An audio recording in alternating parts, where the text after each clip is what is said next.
Well, 58 members of South Africa's uMkhonto Sizwe party were sworn in as members of parliament yesterday.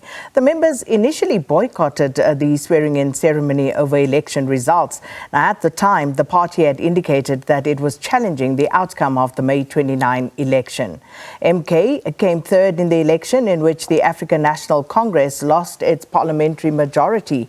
MK has declined, however, to join a government of national unity. So to weigh in and give us some analysis on these latest developments, we joined virtually now by political analyst based with the Institute for Global Dialogue, Sanusha Naidu. Sanusha, good to have you with us. Good morning and welcome to Morning Live. Good morning, Sakina. Always a pleasure to be on the show with you. Sanusha, I guess everybody's wondering what MK will bring to Parliament. And perhaps let's start there by just looking at what characteristics, what posture they may bring into Parliament in their first participation in this august House.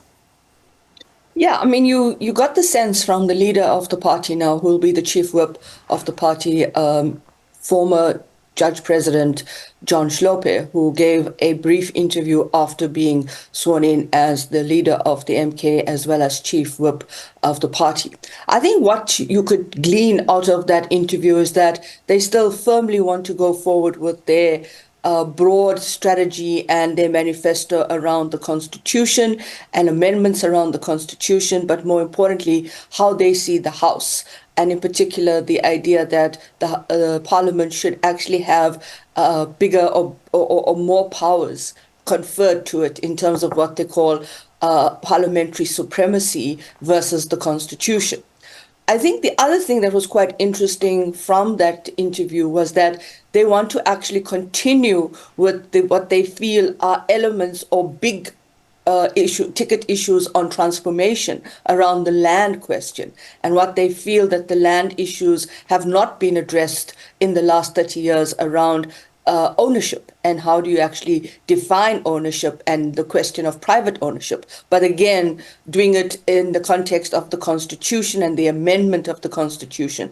The third point is really around this idea of what is African legal precedent or law versus the current architecture of what has always been an interesting point or statement made by the leader of the MK party, former President Zuma, who talks about Roman Dutch law. And so yesterday, former President John Shlope, Judge President Shlope said, well, we want to actually Africanize the law and make the law much more amenable to what is African jurisprudence, if that may be a proper way to put it. And I'm not a law expert, so I may not want to offend anyone in the law fraternity with my very, very pedestrian knowledge of the law. But talking about the law as something that exists within the context of African law and bring that to the fold as well and incorporate it within our our legal frameworks. And I think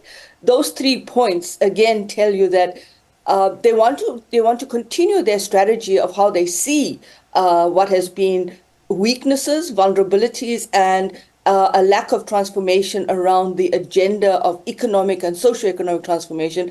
But of course, it's going to be interesting times in the House, because it will be important to see how they also go through the induction process, how they interpret the rules of Parliament, and also work within the confines of what parliamentary processes are and which committees they feel that they need to have a bigger voice and agency in. And of course, Dr. Shlope and his leadership, do you believe this will be a focal point for MK party as it seeks to assert its presence in Parliament, Sanusha? He, for example, in that interview also spoke about how he thought that his impeachment as a Judge President of the Western Cape was perhaps politically motivated. Yeah, I mean, I think there was a very interesting point that was made there, and that was we were going to work within the confines of the rules of Parliament. We are not hooligans, he was quoted as saying, and we will actually define our engagement around the lines of these issues. I think the question that really came out quite importantly in that discussion was really the question around the issue of how the ANC has also been seen as a party that has essentially moved away from its original mandate, its values. That was the interpretation given in that interview. And so I think the question is also now about the Judicial Service Commission, the question of how the legal framework, and in terms of the appointment of judges, and of course the questions around how do you go about carrying out your mandate as an appointed judge, also link back to the question of political independence of the judiciary. So it's going to be important to watch the way in which Dr. Shlope would actually not necessarily use his position, but rather how he actually manages the 57 members of the MK party in terms of where they actually start to gain traction in parliament, and of course what they put forward. I think in many ways it's not going to be a parliament that's going to be business as usual, as we've been talking about. I think many of us have been arguing that the big changes in this election also have important implications for what the representation of parliament will look like going forward in the seventh administration, but also in terms of what it will look like in the context of who is now the official opposition, given the fact that we have several parties. I mean, we have the second largest party in the country in talks within the GNU. So this raises the questions around how the opposition in parliament have also been characterized and where they fit on the political spectrum when it comes to the engagement on issues, and whether or not they feel that there are certain things that they would need to take forward that perhaps gives them more traction as the official opposition as we get to that point. Sanusha, of course, joining Dr.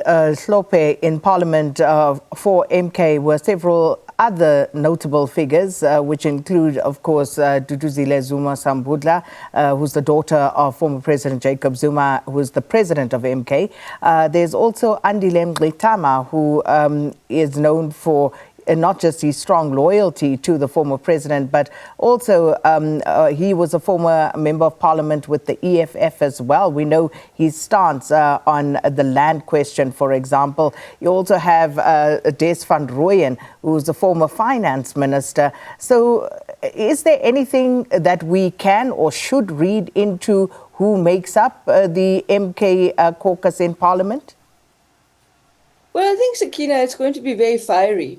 It's going to be quite, the discussions are not going to be just about the kind of issues that we see coming forward. It's going to be fiery. It's going to be, at times I suspect volatile. Perhaps not necessarily in the kind of practical sense of the word, where we see a lot of kind of action that takes place in a physical way. But I think it's going to be interesting that this time around, you're not going to be able to just watch. You're going to have people that are going to raise questions. And of course, the manner and the decorum of the House will determine how those questions are raised, how the discussions are shaped, and how you basically take your conduct forward.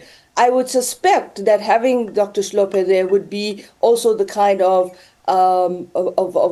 person that would try and bring it back to the rules of parliament and work within the rules of parliament, which he emphasized a lot in the interview yesterday. But then, of course, there are those individuals in there who will not necessarily only just be about, how they manage their own kind of engagements there, but it's also about how they see the seventh administration of the government of national unity, if we hear anytime soon the cabinet that would be appointed by the president. We know several parties in the GNU have taken a step back. We were hearing that in the reports this morning, and that they have decided that this is the president's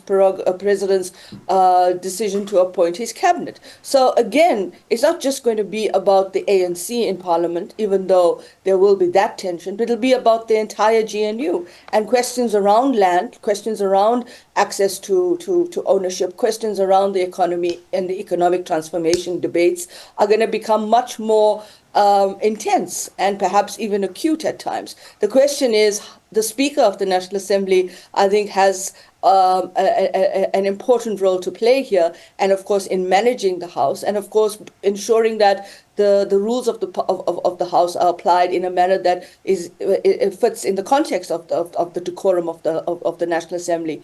But what is interesting, I think, is we we're definitely in for some important discussions, but discussions that could actually then filter into or even spill over into questions of whether or not are we going to see repeat performances like we saw in the previous administration. The other issue is whether or not we're going to see the kind of accountability that's going to come into play. How is Parliament going to hold the executive accountable? And this time around, it's not going to be just about questions of whether or not you delivered, etc. I think it's going to be more acute around even raising questions about whether expenditure taking place in the budgets, etc. Are they actually happening in a way that's transparent? And this is going to be fascinating for me to watch when you come to the appropriation bills in Parliament as well. How much of the background research, etc., is done? How much of the engagements around understanding what the role of the committees are, and the induction process is going to be critical. So we're going to probably end up in a situation where discussions are going to become protracted and of course become much more than just about the accountability of the executive. Fascinating, and can't wait to see it all play out. Sanusha Naidu, thanks so much for your time. Political analyst based with the Institute for Global Dialogue. Sanusha Naidu unpacking the swearing in of the MK party members at the Good Hope Chamber in Cape Town yesterday.